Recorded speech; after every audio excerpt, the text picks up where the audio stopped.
نفسي بنور من فؤادي حينما رددت يا رب العباد وانتشت روحي وصار الدمع يجري يا إلهي خذ بقلبي للرشاد أشرقت نفسي بنور من فؤادي. بسم الله الرحمن الرحيم. الحمد لله رب العالمين والصلاة والسلام على أشرف الأنبياء والمرسلين سيدنا محمد وعلى آله وصحبه وسلم تسليما. سبحانك اللهم لا علم لنا إلا ما علمتنا إنك أنت العليم الحكيم. اللهم فقهنا في ديننا ووفقنا للعمل بما علمتنا وزدنا علما وارزقنا الإخلاص في القول والعمل برحمتك يا أرحم الراحمين يا رب العالمين. Mes chers frères, salam alaikum wa rahmatullahi ta'ala wa barakatuh. C'est un honneur et un plaisir pour moi de venir vous rendre visite ici au Centre islamique de Genève et partager un moment avec vous. Donc l'intitulé de mon intervention ce soir, entre la crainte et l'espoir. En fait, il faut savoir que Allah subhanahu wa ta'ala nous a créés pour l'adorer. Comme Allah nous dit dans le Coran, وَمَا خَلَقْتُ الْجِنَّ وَالْإِنسَ إِلَّا لِيَعْبُدُونَ. Je n'ai créé les djinns et les humains que pour qu'ils m'adorent. مَا أُرِيدُ مِنْهُمْ مِنْ رِزْقٍ وَمَا أُرِيدُ أَنْ يُطْعِمُونَ. Je ne veux pas de la subsistance. Je ne veux pas qu'ils me nourrissent. Effectivement, Allah subhanahu wa ta'ala, il a créé l'univers, le ciel et la terre et toute la création. Mais Allah il se passe largement de tout. Allah il n'a besoin de rien. Ma uridu minhum min rizqin, je ne veux pas de subsistance. Wa ma uridu an yut'imun, je ne veux pas qu'ils me nourrissent. Inna Allaha huwa ar-razzaqu dhul quwwati al-matin. Certes, c'est Allah, le grand pourvoyeur et le détenteur de forces inébranlables. Donc Allah il nous dit qu'il nous a créés pour l'adorer. Mais en fait, si vous voulez, l'adoration est de trois catégories ou trois types, si on peut s'exprimer ainsi. Il y a trois types d'adoration. Il y a l'adoration qui peut être accomplie par les membres, ou bien on peut dire l'adoration physique, c'est-à-dire une adoration qui nécessite l'effort physique. Par exemple, comme la prière, il faut se tenir debout, il faut s'incliner, il faut se prosterner, il faut se déplacer, quitter chez soi pour se rendre à la mosquée. Donc, c'est une adoration qui nécessite l'effort physique. Donc, comme la prière, comme le hajj, le pèlerinage, c'est une adoration physique et financière aussi. Comme le djihad fi sabilillah, le fait de lutter pour la cause d'Allah subhanahu wa ta'ala. Comme aussi le fait de partir à la recherche du savoir, s'instruire, apprendre. Donc, c'est une adoration qui nécessite l'effort physique. Il y a un deuxième type d'adoration qui est l'adoration qui relève de la langue ou bien verbale. Par exemple, comme le fait d'invoquer et évoquer Allah. Le fait d'invoquer et évoquer Allah, ça se fait avec la langue. Le fait de lire le Coran, le fait de prêcher, le fait de donner des conseils, le fait d'enseigner. Donc ça c'est l'adoration qui se fait avec la langue. Il y a l'adoration qui relève du cœur. L'adoration qui relève du cœur, comme l'amour d'Allah subhanahu wa ta'ala, comme la crainte d'Allah subhanahu wa ta'ala, comme le fait d'espérer en Allah subhanahu wa ta'ala, comme la sincérité, comme le fait de placer entièrement sa confiance en Allah. Ça, ce sont des adorations qui relèvent du cœur, qui prennent place dans le cœur. En fait, il faut savoir que dans toutes les formes d'adoration, l'adoration du cœur est le plus important. En fait, l'adoration physique, verbale, vise à atteindre l'adoration du cœur. Donc, la crainte et l'espoir relèvent de l'adoration du cœur. Donc, en fait, la crainte, c'est un sentiment. Le sentiment, il prend place dans le cœur. L'espoir aussi, c'est un sentiment qui prend place dans le cœur. Donc, mais, comme je vous disais, ces types d'adoration sont les adorations les plus importantes dans l'islam. Donc en fait, il faut savoir que Allah subhanahu wa ta'ala, il nous recommande de le craindre. Il nous recommande aussi d'espérer en lui. D'espérer en lui. Allah subhanahu wa ta'ala dit dans le Coran, dans Surat al-Baqarah, Ya bani Israël, adhkuru ni'mati allati an'amtu alaykum, wa awfu bi'ahdi, oufi bi'ahdikum, wa iyaya farhabun. Allah dit, ô les fils d'Israël, ô les enfants d'Israël, adhkuru ni'mati allati an'amtu alaykum. Rappelez-vous, souvenez-vous de mes bienfaits dont je vous ai comblés.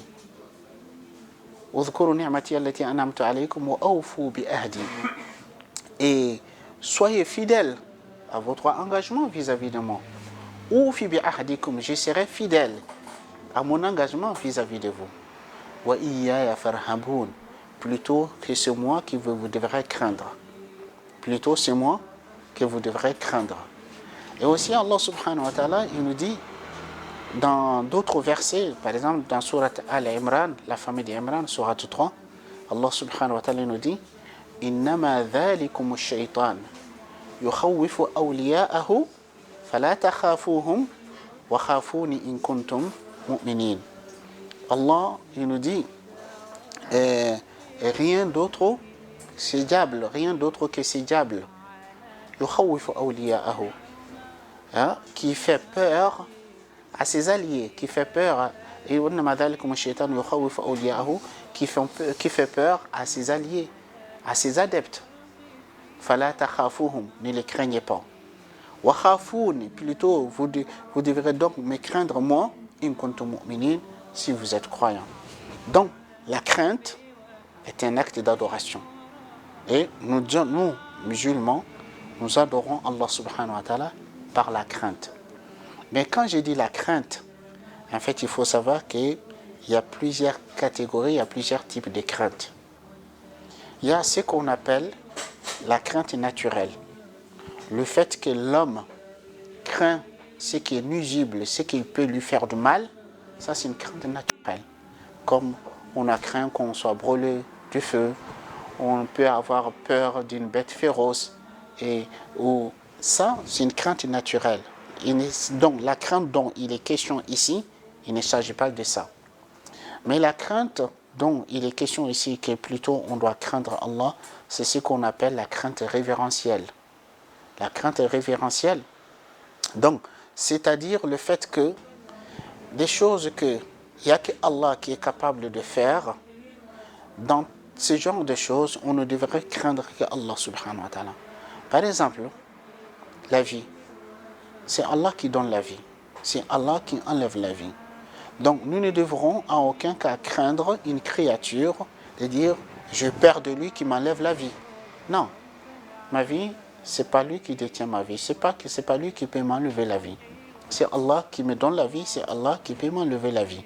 Donc aussi par exemple, le rizq, la subsistance, le revenu, ça préoccupe beaucoup de gens de notre temps.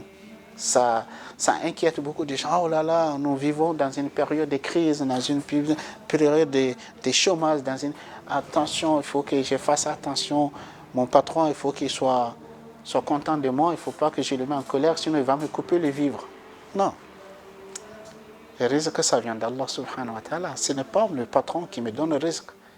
Parce que le prophète sallallahu alayhi wa sallam nous apprend que le fœtus, quand il atteint 4 mois dans le ventre de sa mère, Allah envoie un ange. Il leur donne d'écrire 4 choses. Le délai de vie qui lui sera accordé, combien de temps ce fœtus il va vivre. Ses œuvres, quels sont les œuvres, les actes qu'il va accomplir au cours de sa vie. Et son rizq, le rizq qu'il lui donne, c'est que les subsistances, les dons que Allah va lui accorder au cours de sa vie. Et aussi, s'il fera partie des bienheureux ou les damnés. Si ça fera partie des bienheureux ou les damnés demain. Donc, ces choses-là, ils sont écrites à 4 mois quand on est dans le ventre de sa mère. Donc, il n'y a que Allah subhanahu wa ta'ala qui nous donne la vie, qui peut nous enlever la vie, qui nous donne le rizq et ainsi de suite. C'est pour cela que le prophète sallallahu alayhi wa sallam nous dit dans un hadith, le prophète dit Inna ruha al-Qudus نفث في روحي أنه لن تموت نفس حتى تستوفي رزقها وأجلها فاتقوا الله وأجملوا في الطلب. Le prophète sallallahu alayhi wa sallam dit, certes, l'Esprit Saint, c'est Jibril alayhi salatu wa salam, l'Esprit Saint m'a insufflé qu'aucune âme ne mourra avant d'épuiser le rizq, le don qu'il est destiné par Dieu.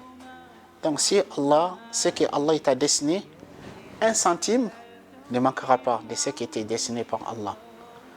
Hein? Donc l'Esprit Saint m'a insufflé qu'aucune âme ne mourra avant d'épuiser le risque, le don qu'il est destiné par Dieu, wa ajalaha, et le délai de vie qu'il est accordé par Dieu.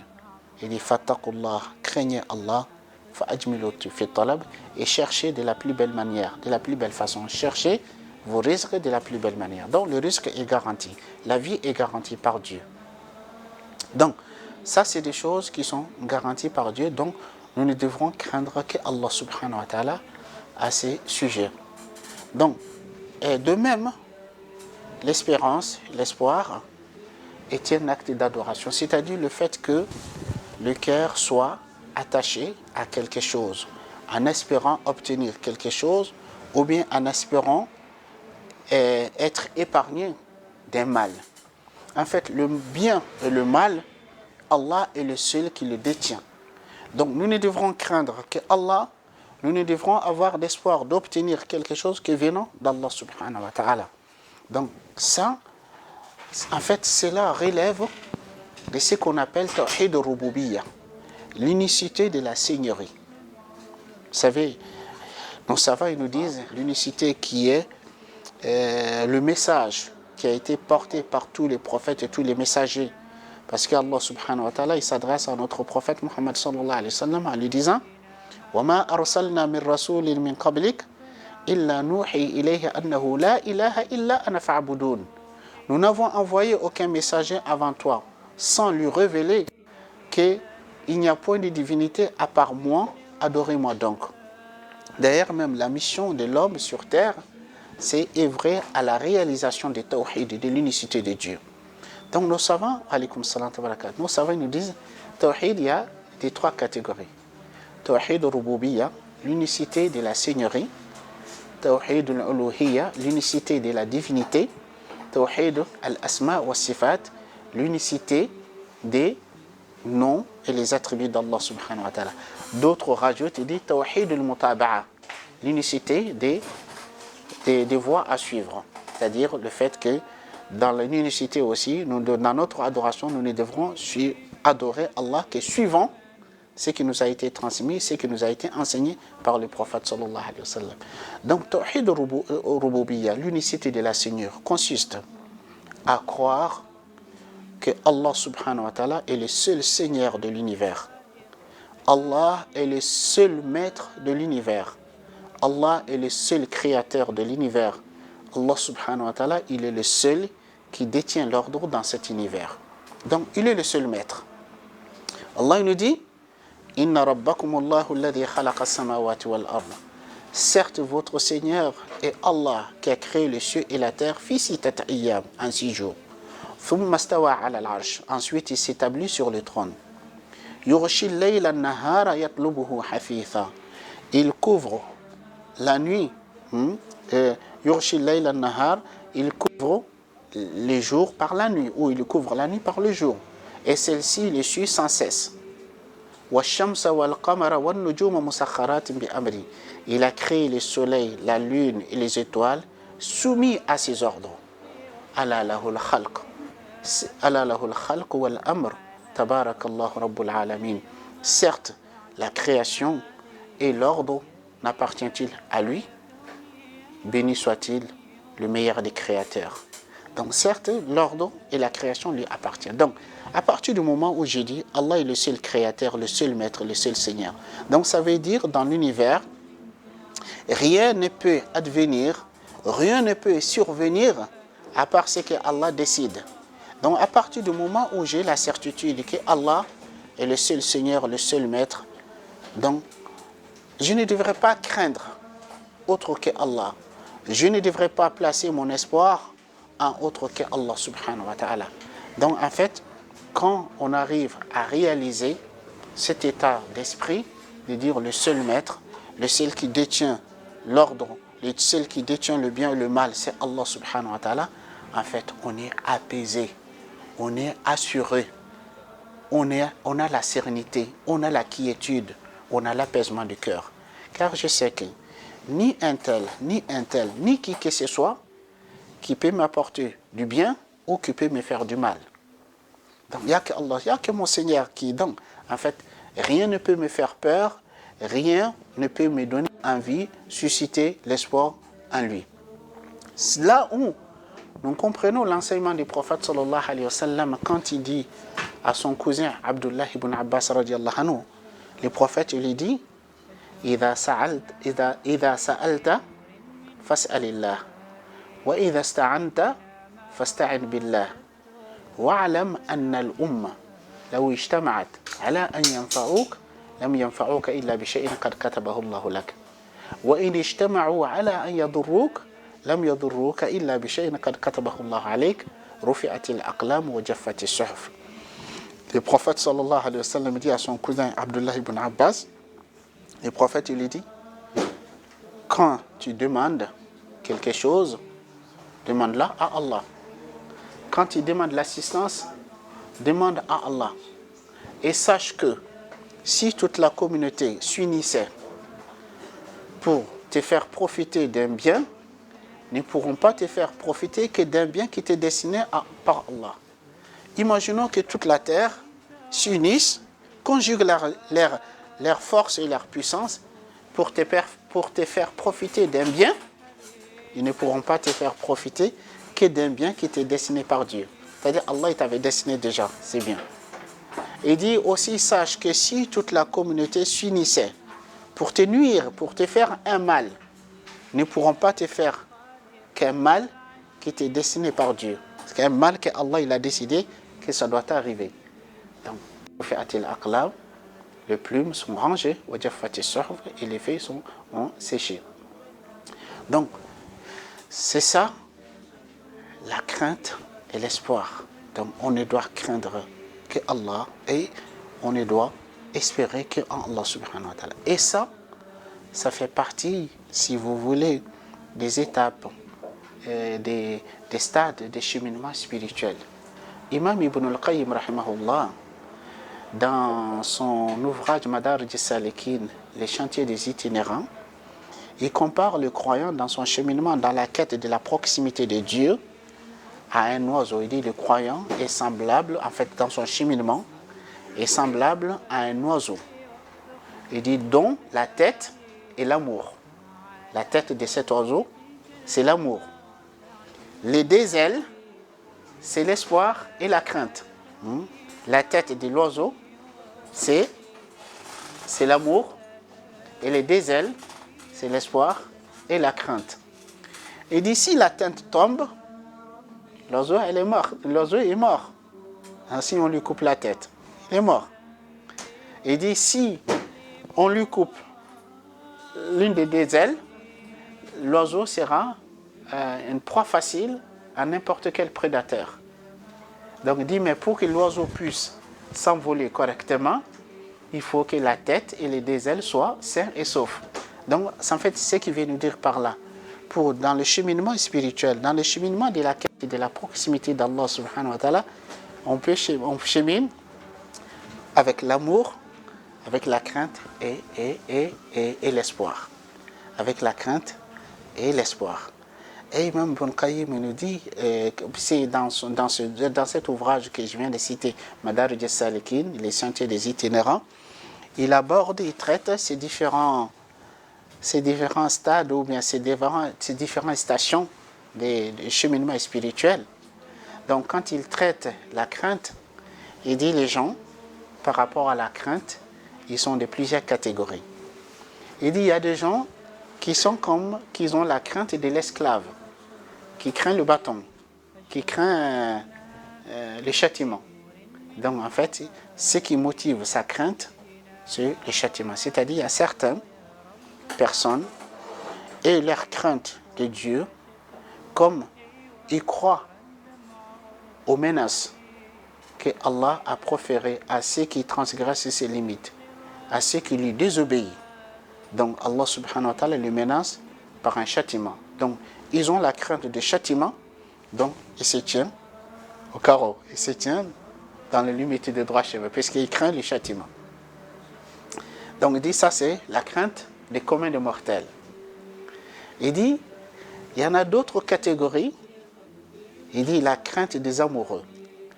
La crainte des amoureux, en fait, ils craignent l'éloignement. Ils craignent être éloignés, ils craignent d'être privés de la proximité des bien-aimés. Donc effectivement, si vous regardez dans la vie de tous les jours, une personne, homme ou femme, qui est amoureuse d'une autre personne, un homme qui est amoureux d'une femme ou une femme qui est amoureuse d'un homme, certes, les amoureux craignent de perdre leur bien-aimé. Ils craignent d'être éloignés de leur bien-aimé. Ils craignent d'être privés de la proximité de leur bien-aimé. Donc il dit, la crainte des amoureux, ce n'est pas ici, ce n'est pas la crainte des châtiments, et leur crainte n'est pas motivée par la crainte des châtiments, mais leur crainte est motivée surtout par l'amour intense qu'ils ont, dont ils craignent l'éloignement. Puis il dit ensuite, il parle de la crainte des rapprochés. En fait, l'amoureux, il craint d'être éloigné. Mais ceux qui ont atteint la proximité de Dieu, ceux qui les rapprochés de Dieu, il dit, eux, leur crainte, c'est une crainte par pudeur. C'est une crainte par pudeur. Ça veut dire quoi? Ça veut dire en fait ces gens, tellement ils se sentent comblés des faveurs, ils se sentent comblés des bienfaits d'Allah subhanahu wa ta'ala. Et notamment, quelqu'un qui a atteint la proximité de Dieu, il n'y a pas un bienfait, il n'y a pas une faveur qui équivaut d'avoir ce sentiment de la proximité de Dieu. Donc, ils ont atteint ces niveaux, eux, leur crainte, c'est une crainte qui est motivée par pudeur.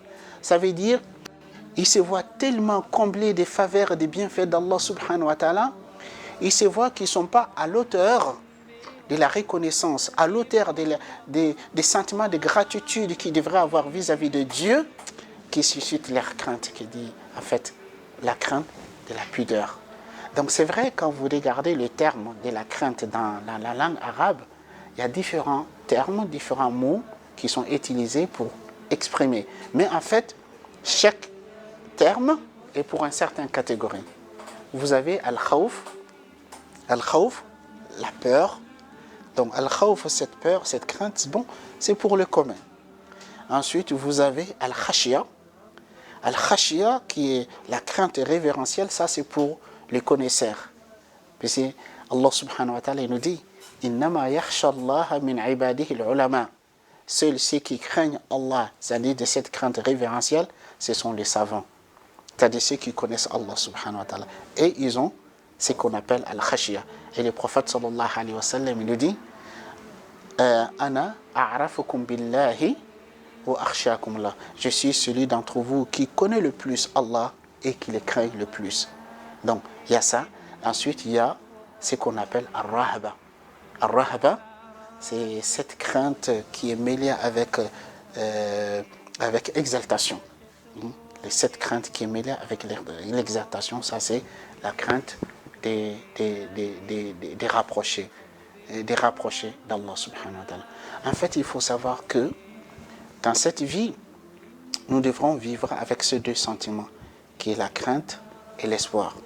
Et quant à l'espoir, le fait qu'à partir du moment où le serviteur apprend à connaître Allah à travers ses noms et ses attributs, on sait bien qu'il fait partie des noms et les attributs de Dieu, Al-Alim, l'omniscient, qui sait tout. Inna Allah la yakhfa alayhi shay'un fil ardi wala fis sama. Rien n'échappe à Allah, rien n'est caché à Allah sur terre ni dans les cieux. Il sait tout. Et aussi, on sait bien que parmi les noms d'Allah subhanahu wa ta'ala, As-Sami' Al-Basir, celui qui entend et celui qui voit tout, l'audient et le clairvoyant. Il voit tout, il entend tout. Et aussi, on sait bien que Allah subhanahu wa ta'ala, il est Ar-Rahim, Ar-Rahman. il est le très miséricordieux, le tout miséricordieux. Et le prophète sallallahu alayhi wa sallam nous dit que Allah est plus miséricordieux envers son serviteur plus qu'une maman envers son enfant. Donc mon Seigneur, qui est omniscient, qui est omnipotent, qui est audient, qui est clairvoyant, donc qui est miséricordieux, qui est plus miséricordieux envers ses serviteurs plus que nous-mêmes. Il est plus miséricordieux envers nous plus que nos mamans. Donc, le fait que je sache que sa miséricorde embrasse toutes choses, sa miséricorde suscite en moi l'espoir. De dire, Allah subhanahu wa ta'ala dit, wa rahmati wasi'at kulla shay. Ma miséricorde embrasse toutes choses. Ma miséricorde embrasse toutes choses. Donc, étant donné que je sais que Allah subhanahu wa ta'ala est miséricordieux, le fait que je sache ça, donc, je vais agir conformément à ces qualités de Dieu. Donc, je vais faire ce que Allah me ordonne de faire. En faisant ça, mon espoir n'est pas attaché, n'est pas lié à mon acte, à ce que je fais, que j'attends le mérite, la récompense de ce que je fais. Non, mon espoir est lié à sa miséricorde et à sa générosité, à sa bonté. Je vais éviter de faire ce qui m'interdit de faire. Ce n'est pas parce que je crains le châtiment dont il a menacé celui qui le fait. Je fais ça en espérant qu'il me accordera sa grâce et sa miséricorde. Mon espoir est attaché. C'est pour cela Ibn Atta, Allah rahimahullah, dans ses sagesses, il dit, ce qui prouve, Ibn Atta, Allah, dans ses sagesses, il dit, ce qui prouve que tu ne comptes que sur tes actes, le fait que ton espérance diminue quand tu commets des erreurs. Il dit, ce qui prouve que tu ne comptes que sur tes actes, le fait que ton espérance diminue quand tu fais des erreurs. Donc, quand tu fais c'est-à-dire, il y a certains gens, tant qu'ils sont dans le droit chemin, tant qu'ils œuvrent dans le bien, ils ont plus d'espoir. Mais dès qu'ils commettent des erreurs, dès qu'ils commettent des fautes, l'espérance diminue. Donc, il dit, ça c'est la preuve que tu comptes sur tes œuvres. Normalement, celui qui ne compte pas sur ses œuvres et ses actes, qu'il soit dans la droiture et qu'il soit dans les erreurs, son espérance ne diminue pas. Car son espérance n'est pas liée à son état, à son attitude, son espérance est liée à sa miséricorde et à sa grâce. Et en fait, en réalité, bon, certes, il y a un cheminement, il y a un chemin à faire pour arriver à cet état que notre cœur ne compte pas sur nos actes, mais qui compte sur la miséricorde d'Allah. Parce qu'en fait, en réalité, ce n'est pas grâce à nos œuvres, ce n'est pas grâce à nos actions que nous aurons l'accès au paradis. Nous n'aurons l'accès au paradis que par la miséricorde d'Allah et sa grâce. Le prophète sallallahu alayhi wa sallam nous dit lan yudkhila ahadakum amaluhu al-jannah. Qila ya Rasulallah wala anta ya Rasulallah qala wala ana illa an yataghammadani Allahu bi rahmatihi. Le prophète sallallahu alayhi wa sallam dit aucun d'entre vous ses œuvres ne lui feront rentrer au paradis. Aucun d'entre vous. Tu ne rentreras pas au paradis grâce à tes œuvres. Donc, et le compagnon dit, même pas toi au messager de Dieu. Il dit, même pas moi. Sauf si Allah m'accorde sa grâce et sa miséricorde. Si Allah m'accorde sa grâce et sa miséricorde, oui, il m'accordera l'accès au paradis. Sinon, ce n'est pas mes œuvres qui vont me faire rentrer au paradis. Donc, en fait, certes, alors, il y en a qui peuvent dire, alors à quoi ça sert d'œuvrer ou de s'abstenir? Œuvrer, le fait d'œuvrer, de faire ce que Allah m'ordonne de faire, ou de s'abstenir de ce qu'Allah m'interdit, pour lui montrer que j'ai envie, j'ai le désir, j'ai l'espoir en sa grâce, en sa miséricorde. Mais ce n'est pas mes œuvres, mes actions qui vont me faire rentrer au paradis. Donc c'est pour cela, d'ailleurs, même quand vous regardez, quand Allah subhanahu wa ta'ala invite ses serviteurs à se hâter aux bonnes œuvres, aux bonnes actions pour avoir l'accès au paradis, Allah, qu'est-ce qu'il nous dit? Dans Surat Al-Imran, la famille d'Imran, Allah dit وَسَارِعُوا إِلَى مَغْفِرَةٍ مِّن رَبِّكُمْ وَجَنَّةٍ عَرْضُهَا السَّمَاوَاتُ وَالْأَرْضُ أُعِدَّتْ لِلْمُتَّقِينَ. Donc Allah ne nous dit pas وَسَارِعُوا إِلَى الْجَنَّةِ. Parce que si Allah nous disait وَسَارِعُوا إِلَى الْجَنَّةِ, on aurait pu imaginer supposer que peut-être grâce à nos œuvres, on aura l'accès au paradis. Mais qu'est-ce qu'Allah nous dit? وَسَارِعُوا إِلَى مَغْفِرَةٍ مِّن رَبِّكُمْ. Hâtez-vous, rivalisez-vous vers un pardon de la part de votre Seigneur. Et un paradis aussi large comme les cieux et la terre. Aussi large comme les cieux et la terre qui a été préparé pour le pieux. Allah dit hâtez-vous vers un pardon. C'est-à-dire, aucun d'entre nous n'aura l'accès au paradis avant d'obtenir le pardon d'Allah subhanahu wa ta'ala. Donc le pardon, ce n'est pas nos œuvres et nos actions qui nous permet d'obtenir le pardon. On obtient le pardon par sa grâce, par sa miséricorde, par sa bonté, par sa bienveillance, qu'on obtient le pardon. Donc en fait, ainsi le musulman dans sa vie, le croyant dans sa vie, il doit toujours être animé par ces deux sentiments. Le sentiment de crainte et le sentiment de l'espoir. Mais en fait, quand vous regardez, qu'est-ce qui doit susciter en nous la crainte? Ce qui doit nous susciter la crainte, c'est le fait que même si il y a des gens qui peuvent dire, mais si vous êtes croyant, vous faites le bien, vous évitez le mal, pourquoi il devrait y avoir la crainte? Il devrait y avoir la crainte parce que, tout simplement, le prophète sallallahu alayhi wa sallam, Allah nous dit dans le Coran, وَلَا يَأْمَنُ مَكْرَ اللَّهِ إِلَّا الْقَوْمُ الْكَافِرُونَ. Ne se sentent à l'abri des stratagèmes d'Allah que le mécréant. Les stratagèmes d'Allah, c'est quoi? C'est-à-dire, étant donné l'un d'entre nous, nous ne connaissons jamais de quelle manière, de quelle façon nous allons finir notre vie. Donc, étant donné, je ne sais pas comment je vais finir ma vie, même si aujourd'hui, alhamdulillah, par la grâce d'Allah, je suis croyant, je suis musulman, je m'efforce à suivre le droit chemin, je m'efforce à faire du bien, mais je ne sais pas demain qu'est-ce que je deviendrai, je ne sais pas comment je vais terminer. Donc, étant donné j'ai peur de mal terminer, de mal conclure ma vie, je dois avoir cette crainte. Donc je dois rester accroché, attaché à Allah.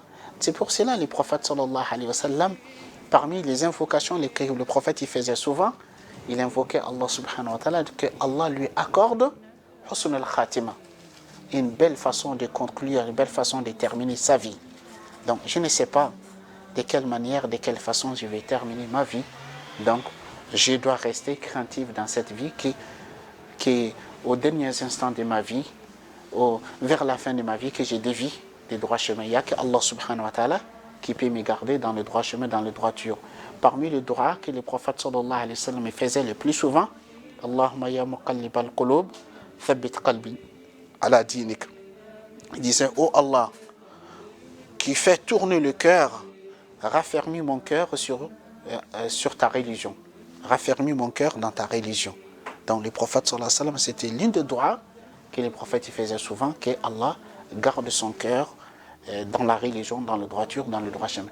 D'ailleurs même, c'est que Allah nous apprend dans le Coran, dans nos prières. À chaque prière, nous disons Ihdina sirat al-mustaqim. Sirat al-ladhina an'amta alayhim ghayri al-maghdub alayhim wal-dhalin. Guide-nous sur le droit chemin. Guide-nous sur le droit chemin, le chemin de ceux que tu les as comblés de tes bienfaits, non ceux qui ont encouru ta colère ni les égarés. Donc, en fait, quand le musulman, que Allah il a guidé vers l'islam et qui suit le droit chemin, qui répète au moins 17 fois par jour, guide-nous sur le droit chemin, ça veut dire raffirmez-nous dans la guidance. On demande à Allah subhanahu wa ta'ala de nous raffermir dans la guidance, qu'on reste sur ce droit chemin jusqu'à la fin de notre vie, jusqu'au moment où nous allons rencontrer Allah subhanahu wa ta'ala. Donc une autre chose, un autre facteur qui doit susciter la crainte en nous, le fait qu'on pense, qu'on prenne conscience qu'on va mourir et qu'après la mort, nous allons être ressuscités et nous allons comparaître devant Dieu. Donc le fait de prendre du temps, de réfléchir à ce moment, de dire, il viendra un jour, il viendra un moment où je dois comparaître devant mon Créateur, devant mon Seigneur. Je dois lui rendre compte.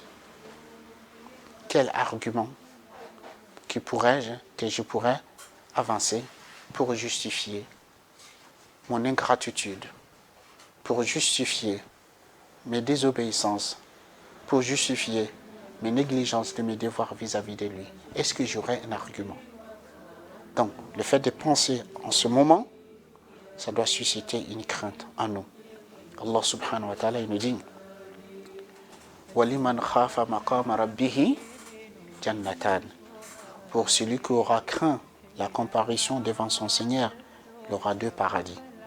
Allah subhanahu wa ta'ala nous dit وَأَمَّا مَنْ خَافَ مَقَامَ رَبِّهِ وَنَهَى النَّفْسَ عَنِ الْهَوَى فَإِنَّ الْجَنَّةَ هِيَ الْمَأْوَى. Quant à celui qui aura redouté la comparaison devant son Seigneur et qu'il aura privé son ego de ses passions, son nafs de ses passions, et son refuge sera le paradis. Et effectivement, les savants qui ont traité ce sujet qui est les cheminements spirituels, ils disent la crainte, il a dit la crainte est comme un feu qui brûle les endroits des passions, en fait des passions malsaines dans le cœur. La peur ou la crainte est comme un feu qui brûle les endroits de la passion, des désirs malsains dans le cœur. Quant à celui qui aura redouté la comparaison devant son Seigneur, qu'il aura privé son nafs, son ego de ses passions, son refuge sera le paradis. Donc, aussi, il est fait de penser en ce moment où nous allons comparaître devant Dieu, donc aussi ça doit susciter en nous la crainte. Donc de même aussi, vous savez bien que dans cette vie, le prophète sallallahu alayhi wa sallam nous a informé qu'il y a des moments terribles qui nous attendent au jour du jugement dernier. Les différents événements, les différentes scènes qui vont se dérouler ce jour-là, Allah nous dit que les jeunes enfants, leurs cheveux vont blanchir, les cheveux des enfants vont blanchir à cause des terreurs de ces jours-là. Donc aussi, le fait de penser, comme vous le savez, la balance va être posée, nos actes vont être pesés, les biens et le mal. Et aussi, nous allons recevoir nos livres qui, tout est noté dedans, soit dans la main droite ou dans la main gauche. Et aussi, il y a la traversée des Sirat. Donc, c'est le moment, le prophète sallallahu alayhi wa sallam nous dit, le moment où, quand on posera Sirat, le pont, le jour du jugement dernier, l'invocation des prophètes et des messagers, Allahumma sallim, sallim. Oh Allah, délivre, délivre. Même les prophètes et les messagers, leur invocation à ce moment, ils invoquent Allah pour que Allah puisse les délivrer. Donc, ce sont des moments qui doivent susciter la crainte à nous. Et aussi, nous devrons avoir la crainte que nos actes et nos œuvres soient réduits à néant, qu'ils soient vains, que Allah n'accepte pas nos œuvres. Parce qu'Allah subhanahu wa ta'ala nous dit dans le Coran, Innama yatakabbalu Allahu minal muttaqin. Allah n'accepte que ceux qui sont purs, que ceux qui les craignent. Donc tout cela, ça doit être des facteurs qui doivent susciter des craintes en nous. Donc, mais cette crainte d'encourir la colère d'Allah subhanahu wa ta'ala, cette crainte de ne pas pouvoir bénéficier de la grâce et de la miséricorde d'Allah subhanahu wa ta'ala. Mais pas une crainte comme si Allah était quelqu'un de méchant, quelqu'un de mauvais. Non, Allah subhanahu wa ta'ala, il n'est pas méchant, il n'est pas mauvais. Mais Allah subhanahu wa ta'ala, il mérite d'être craint. Donc, on doit être animé par cette crainte. Mais en même temps, nous ne devrons pas laisser la crainte emporter au point où on voit tout noir. Parce que quand la crainte emporte qu'on voit que tout noir, qu'on n'a plus d'espoir, cela va nous faire sombrer dans le désespoir. Et en islam, le désespoir est interdit. En islam, le désespoir est synonyme de kufr, de mécréance. Allah subhanahu wa ta'ala nous dit وَلَا يَيْأَسُ مِنْ رَوْحِ اللَّهِ إِلَّا الْقَوْمُ الضَّالُّونَ. Ne désespère pas de la miséricorde d'Allah que des gens égarés. وَلَا يَيْأَسُ مِنْ رَوْحِ اللَّهِ إِلَّا الْقَوْمُ الْكَافِرُونَ. Ne désespère pas des miséricordes d'Allah à part des gens qui sont des négateurs. Donc, avec cette crainte, il doit y avoir l'espoir. En fait, quand on se regarde quand on s'est auto-évalue, quand je me regarde, mon ingratitude vis-à-vis d'Allah subhanahu wa ta'ala, ma faiblesse, mes désobéissances, mes négligences de mes devoirs, quand je me regarde, ça doit susciter en moi la crainte. Mais quand je regarde Allah, je regarde sa miséricorde, je regarde sa bonté, je regarde sa bienveillance, je regarde sa générosité, je regarde son indulgence, ça doit susciter en moi l'espoir. Ça doit susciter en moi l'espoir. Donc on doit vivre avec ces deux, la crainte et l'espoir. Bon, certes, il y a eu des débats entre les savants. Qu'est-ce qui doit prévaloir sur l'autre? Est-ce que l'espoir doit prévaloir sur la crainte ou la crainte qui doit prévaloir sur l'espoir? Bon, certains, ils avancent des arguments de dire plutôt on doit avoir plus de la crainte que l'espoir. D'autres, à l'inverse. D'autres qui disent, en fait, au début de la vie, au moins de la jeunesse, c'est plutôt la crainte qui doit prévaloir. Mais quand on s'approche vers la fin de la vie, c'est l'espoir qui doit prévaloir. D'autres ils disent, en fait, le plus juste, en fait, c'est d'arriver à vivre en équilibre avec les deux. C'est la meilleure façon. La meilleure, c'est de vivre d'une manière équilibrée la crainte et l'espoir. La crainte et l'espoir, donc c'est ça, c'est ce que l'islam veut de nous, c'est ce que l'islam il nous enseigne. Le prophète sallallahu alayhi wa sallam il nous dit La yamutanna ahadukum illa wa huwa yuhsinu dhanna bi rabbih. Le prophète sallallahu alayhi wa sallam il dit qu'aucun d'entre vous ne meurt qu'en ayant une bonne opinion sur son Seigneur. Qu'aucun d'entre vous ne meurt qu'en ayant une bonne opinion sur son Seigneur. C'est-à-dire, le prophète nous incite à toujours se faire une bonne opinion, à penser de bien Allah subhanahu wa ta'ala. Un jour, le prophète sallallahu alayhi wa sallam, il va rendre visite à un compagnon qui était en train d'agoniser. Il était vers la fin de sa vie. Et le prophète sallallahu alayhi wa sallam lui dit « Oh, un tel, comment tu te ressens ?» Et le compagnon dit « Oh, messager d'Allah, quand je pense à mes péchés et à mes fautes, j'ai la crainte, je crains. Et quand je pense à la miséricorde d'Allah, j'ai de l'espoir. » Le prophète sallallahu alayhi wa sallam dit ce sont des sentiments qui ne se réuniront jamais dans le cœur d'un serviteur à un tel instant, c'est-à-dire au moment où la personne est sur le point de quitter cette vie. Il dit ce sont deux sentiments qui ne se réuniront jamais dans le cœur d'un serviteur à un tel instant sans que Allah ne le rassure contre quoi il a peur et lui accorde ce en quoi il a l'espoir. C'est-à-dire si tu arrives au moment où tu dois quitter cette vie et que tu as la crainte et l'espoir, Allah te rassurera contre quoi tu as peur et t'accordera ce dont tu as l'espoir. Donc c'est pour cela réellement le musulman il doit vivre avec ces deux sentiments. Ces deux sentiments.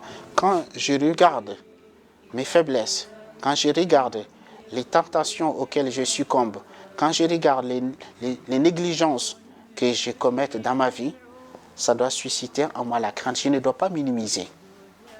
Je ne dois pas minimiser mes fautes, mes erreurs. Mais en même temps, quoi qu'il en soit mes erreurs, quoi qu'il en soit mes fautes, quoi qu'il en soit mes péchés, ça ne doit pas me faire désespérer de la miséricorde d'Allah. Car je sais qu'Allah subhanahu wa ta'ala il nous dit قُلْ يَا عِبَادِيَ الَّذِينَ أَسْرَفُوا عَلَىٰ أَنفُسِهِمْ لَا تَقْنَطُوا مِنْ رَحْمَةِ اللَّهِ إِنَّ اللَّهَ يَغْفِرُ الذُّنُوبَ جَمِيعًا. Dis ô mes serviteurs qui ont commis l'excès à leur propre détriment, ne désespérez pas de la miséricorde d'Allah, car Allah pardonne tous les péchés. Donc, c'est ça. Quand je me regarde, ça me fait peur, mon attitude, mon comportement. Mais quand je regarde Allah, ça éveille en moi l'espoir dans sa miséricorde. L'espoir dans sa miséricorde. Donc, c'est ça. Nous devrons vivre. Et le prophète sallallahu alayhi wa sallam, il nous dit dans un hadith rapporté par Ibn Hibban, عن أبي هريرة رضي الله عنه قال قال رسول الله صلى الله عليه وسلم فيما يرويه عن ربه عز وجل قال الله تعالى وعزتي وجلالي لا أجمع على عبدي خوفين وأمنين إن خافني في الدنيا أمنته يوم القيامة وإن أمنني في الدنيا خوفته يوم القيامة. Le prophète sallallahu alayhi wa sallam dit, il rapporte un hadith qudsi, que Allah subhanahu wa ta'ala dit, par ma toute-puissance et ma majesté, Allah jure par lui-même, il dit, par ma toute-puissance et ma majesté, je ne réunirai pas deux peurs et deux assurances pour mon serviteur. Je ne réunirai pas deux peurs et deux assurances pour mon serviteur. Lorsque celui qui m'aura craint dans cette vie, je le rassurerai le jour de la résurrection. Celui qui se sentirait en sécurité, assuré dans cette vie, je l'effraierai dans l'au-delà. Donc, en fait, se sentir dans cette vie comme tout est acquis. Oh, Allah il est pardonneur, Allah il est miséricordieux. Vraiment, qu'on sent que la grâce divine est acquise, se sentir en sécurité, c'est-à-dire ne rien craindre, c'est un danger. Et en même temps aussi, perdre totalement l'espoir aussi c'est un danger. Mais l'équilibre, c'est que l'islam il veut de nous qu'on chemine vers Allah subhanahu wa ta'ala avec ces deux, qui est l'espoir et qui est la crainte.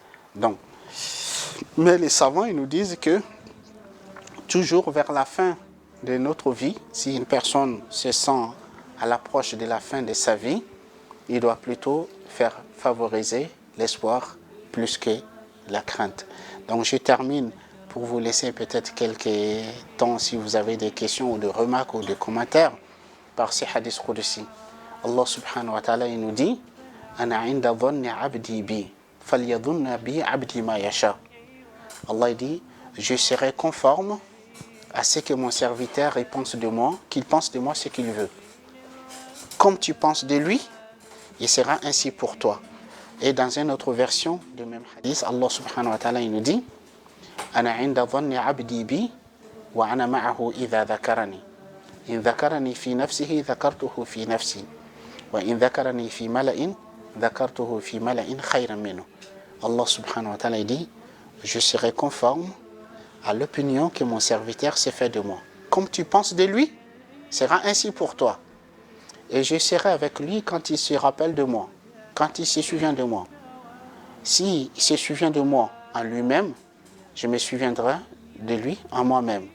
S'il se souvient de moi, s'il me mentionne, il m'évoque dans une assemblée, je le mentionnerai, je l'évoquerai dans une assemblée encore bien meilleure.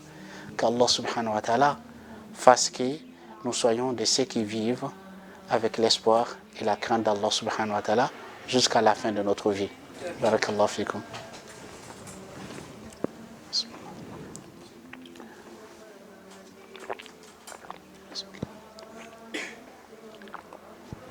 Bon, nous avons à peu près un quart d'heure avant l'Isha.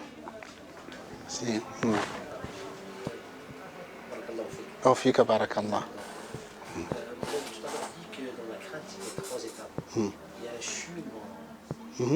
J'espère que dans notre débat, ce sera comment passer de la crainte de châtiment à autre chose. En fait, oui, effectivement, grand sujet, mais en fait, ce qui peut nous aider à passer des craintes de châtiment vers cette crainte révérentielle, cette crainte qui est motivée par la honte, c'est surtout les degrés de connaissance qu'on a d'Allah. Plus on va approfondir notre connaissance de Dieu et le moyen qui nous permet de mieux connaître Allah, ce sont à travers ses noms et ses attributs, c'est-à-dire ses qualités, qu'on apprenne à comprendre, à méditer, à réfléchir sur ce nom et ses attributs. C'est ça qui nous permet d'approfondir notre connaissance de Dieu.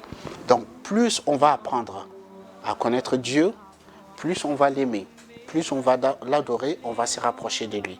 Plus on se rapproche de lui, notre degré de crainte il va changer. Wallah alam.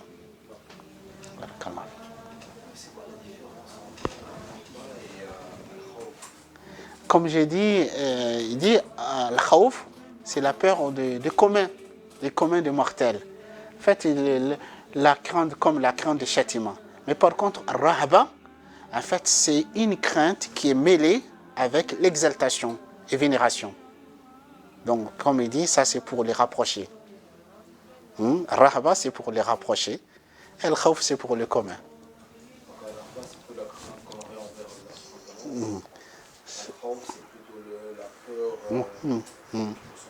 Ouais, oui, ouais. Ouais. Ouais. Pour le pardon et la douceur, en fait, est-ce que c'est un effet aussi de la miséricorde d'Allah?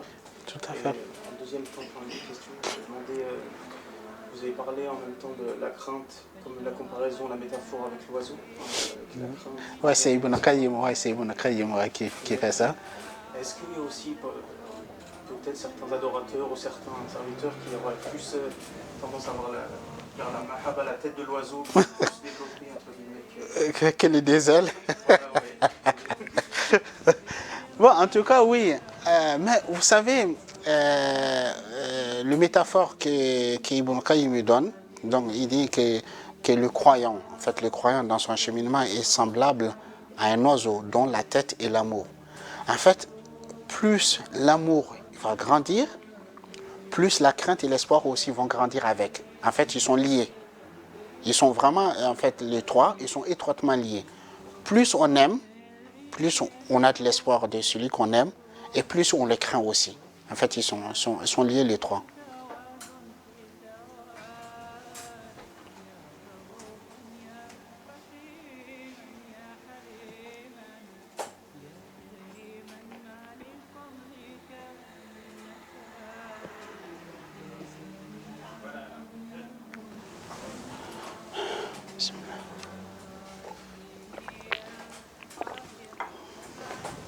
Non. Il y a une question qui est très difficile, c'est toujours comment remercier Dieu de ce qu'il nous rapporte comme bien. C'est toujours difficile parce que même nos actes sont tellement rien. C'est vraiment minime. D'ailleurs, on a toujours envie de faire plus, mais on est tellement faible qu'on n'arrive pas à donner la dimension, savoir la dimension qu'il faut pour adorer Allah. Oui, c'est une très très bonne question et une question très importante. Comment remercier Allah? C'est vrai, le remerciement et la reconnaissance, comme nos savants ils nous disent, ils disent c'est le summum, c'est le sommet de la spiritualité. Le sommet de la spiritualité, c'est atteindre ces niveaux de ceux qui sont comptés comme ceux qui sont reconnaissants envers Allah. D'ailleurs même, ce n'est pas beaucoup qui atteignent ces niveaux. Allah subhanahu wa ta'ala nous dit dans le Coran, i'malu ala Daoud shukra wa qalilun min ibadiya shakur. Œuvrez aux familles de David par gratitude, par reconnaissance. Peu parmi mes serviteurs qui sont reconnaissants. En fait, nos savants ils nous disent que la reconnaissance c'est pratique à 3 niveaux. La reconnaissance c'est pratique à 3 niveaux. Donc, premièrement, le fait de rendre grâce à Allah, le fait de le louer, et lui rendre hommage de ses bienfaits par la langue. Par la langue, donc je remercie Allah. Par exemple, quand à un moment donné, je prends conscience que la vie est une grâce, une faveur d'Allah, je dis merci à Allah de m'avoir donné la vie. Ya Allah, toi qui donnes la vie, qui enlèves la vie, je te remercie de m'avoir donné la vie. Quand tu prends conscience que la santé est un bienfait d'Allah, tu remercies Allah subhanahu wa ta'ala. Ainsi de suite, tous les biens, tous les faveurs que Allah t'a accordés, tu le remercies avec la langue de ce bien. Allah il nous dit dans le Coran, wa amma bi ni'mati rabbika hadith. Quant au bienfait de ton Seigneur, parle-en. Deuxième niveau, c'est le fait de utiliser les bienfaits, les faveurs, les grâces que Allah t'a donné telles qu'il aimerait qu'ils soient utilisés. Allah t'a donné la santé, tu utilises ta santé à faire ce que Allah aime, à éviter ce que Allah n'aime pas. Allah t'a donné la vie, tu utilises ta vie pour faire ce que Allah aime, à éviter ce que Allah n'aime pas. Allah t'a donné la richesse, tu utilises la richesse comme Allah il aimera qu'il soit utilisé. Il t'a donné l'intelligence, tout le bienfait des faveurs que Allah t'a accordé, tu l'utilises comme Allah subhanahu wa ta'ala il aimera qu'il soit utilisé. Troisième niveau, que dans ton cœur, au profond de toi-même, que tu sentes que les faveurs, les grâces que tu as, tu ne l'as pas par mérite. Ce n'est pas parce que tu le mérites, mais c'est uniquement par la grâce d'Allah. C'est uniquement par sa bonté et sa bienveillance qu'il t'a accordé. Donc, tu as un sentiment de gratitude et de reconnaissance dans ton cœur. Donc, ainsi, quand tu réaliseras ces trois niveaux, dans ton cœur, tu reconnais que le bienfait est uniquement par la grâce de Dieu. Et tu rends hommage à Allah, tu le loues par la langue de ses faveurs et ses bienfaits. Tu utilises ses bienfaits et ses faveurs comme il aimera qu'il soit utilisé, donc tu seras du nombre de reconnaissants. Donc ainsi, le fait que tu as ces sentiments de gratitude et de reconnaissance vis-à-vis d'Allah, bien sûr, ça va éveiller en toi un amour immense, intense dans ton cœur. Car l'être humain aime son bienfaiteur. C'est-à-dire quand tu as ces sentiments de reconnaissance, tu as le sentiment de gratitude à l'égard de quelqu'un, forcément tu vas aimer cette personne. Donc, ces sentiments de reconnaissance, ça va éveiller en toi la reconnaissance, ça va éveiller en toi l'amour, et l'amour va te motiver davantage à adorer Allah subhanahu wa ta'ala, à lui obéir, à faire ce qu'Allah te demande de faire. Mais quand tu fais, donc là, c'est là où il y a la différence. Quand toi, tu vas œuvrer à adorer Allah, à faire ce qu'Allah t'a dit de faire, à t'abstenir de ce qu'Allah t'a fait du divin, tu verras que même ton adoration, même l'effort que tu fais, c'est encore une grâce d'Allah subhanahu wa ta'ala. C'est encore une faveur d'Allah subhanahu wa ta'ala. Donc toujours, même plus tu vas faire du bien, plus tu vas te ressentir redevable, que tu es incapable de remercier Allah subhanahu wa ta'ala de ses faveurs et ses bienfaits. Quand tu auras le sentiment que tu es incapable de remercier Allah, là tu seras du nombre de ceux qui remercient Allah. On rapporte que le prophète Daoud alayhi salatu wassalam, qui dit « Ya Allah, comment pourrais-je te remercier alors que mon remerciement est qu'encore une faveur, une grâce venant de toi ?» Allah il dit, Daoud, si tu es conscient de ça, tu es reconnaissant.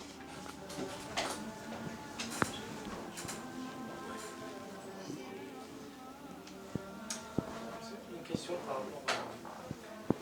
J'ai compris par rapport à la Jannah, c'est pas l'Amal. Il faut rentrer à la Jannah, la grâce.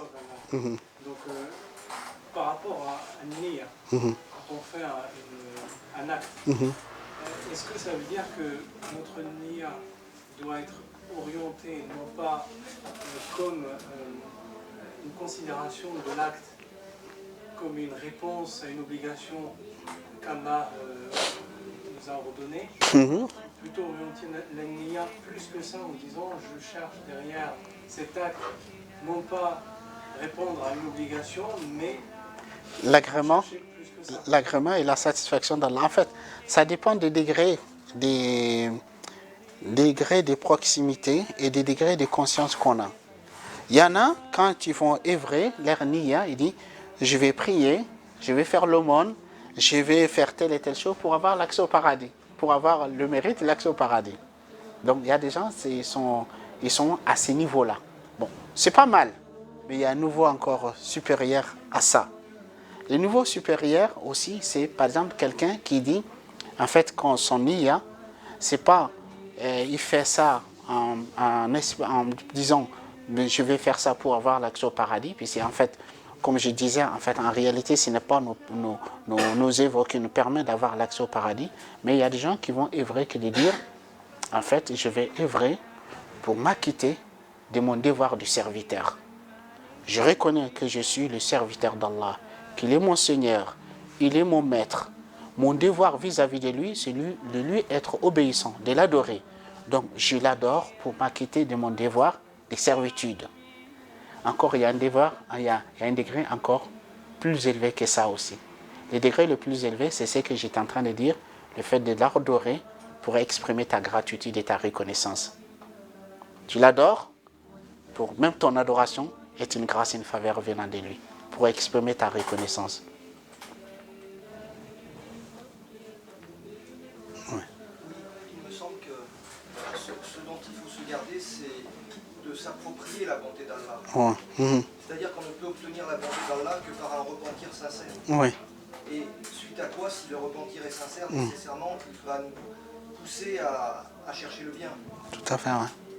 C'est comme une récompense qui Oui, vient d'Allah. oui. C'est une grâce, oui. Voilà, pas un mérite en soi, c'est une grâce d'Allah. C'est une grâce d'Allah, tout à fait, c'est ça. Voilà. Non, ouais. Ouais, tout à fait. Allah subhanahu wa ta'ala, rien ne peut lui imposer quoi que ce soit. Donc, tout ce qu'on peut obtenir de lui, c'est uniquement par sa grâce et sa bonté. Donc c'est pour cela réellement, donc en fait quand on œuvre, comme j'ai dit, on est espéré par sa bonté et sa bienveillance. D'ailleurs même dans les hadiths qudsi, Allah dit, ô fils d'Adam, toutefois que tu m'invoquerais, tu espérerais en moi, je t'accorderai mon pardon sans tenir compte de ce que tu as fait. Toutefois que tu m'invoquerais, tu espérerais en moi, donc ton espoir c'est en lui. C'est en lui.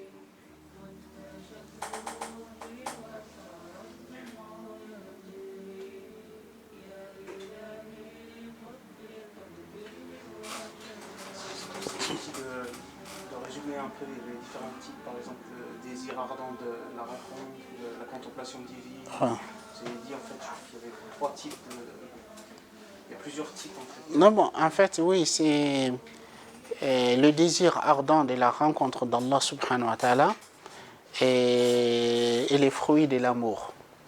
C'est-à-dire quand on aime, en fait, un amoureux, l'instant qu'il attend impatiemment, c'est le moment de la rencontre avec l'être aimé. Donc c'est pour cela, réellement, quand on atteint l'amour d'Allah, que l'amour d'Allah s'empare de notre cœur, en fait, le moment qu'on va attendre impatiemment, c'est le moment de la rencontre avec Allah subhanahu wa ta'ala.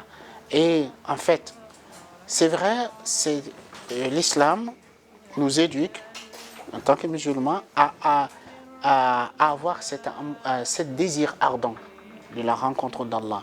Mais ce désir ardent, ça doit être surtout l'effet de l'amour, l'effet de l'impatience de la rencontre que plutôt l'effet de se débarrasser des éventuels chagrins, des tristesses ou bien des difficultés qu'on puisse rencontrer dans la vie. Parce que des fois, c'est vrai, certaines personnes, quand ils traversent des épreuves, des difficultés dans la vie, ils disent « j'aimerais bien partir, j'aimerais bien que si là... » Bon, mais non, le prophète par exemple, il y a une invocation, une très très belle invocation du prophète sallallahu alayhi wa sallam, où le prophète sallallahu alayhi wa sallam, il invoque Allah, il dit dans ses invocations « Allahumma bi'ilmika al-ghayb wa qudratika ala al-khalq, ahyini ma alimta al-hayata khayran li, wa tawaffani idha alimta al-wafata khayran li. اللهم إني أسألك خشيتك في الغيب والشهادة وكلمة الحق في الرضا والغضب والقصد في الفقر والغنى وأسألك نعيما لا ينفد وقرة عين لا تنقطع وأسألك الرضا بعد القضاء وبعد العيش بعد الموت ولذة النظر إلى وجهك الكريم والشوق إلى لقائك في غير ضراء مضرة ولا فتنة مضلة. Donc, le prophète sallallahu alayhi wa sallam, en fait, l'invocation, je ne vais pas tout traduire, mais à un moment donné, il dit « Je t'implore, je te demande d'avoir le plaisir de contempler ta face. Je te demande de m'accorder le plaisir de contempler ta face. Et le désir ardent de te rencontrer. Min ghayri darra mudirra, sans que je sois dans un malheur qui fait mal, dans un malheur, wala fitnatin mudilla, ni dans un trouble qui égare. En fait, c'est-à-dire, dit, je te demande que je sois dans une condition où tout va bien, tout va au merveille, mais en même temps, j'ai ce désir ardent de te rencontrer. C'est-à-dire, quand tu vis dans une situation où vraiment tu ne souffres de rien, mais en même temps, tu as ce désir ardent de contempler la face d'Allah, c'est la preuve de l'amour.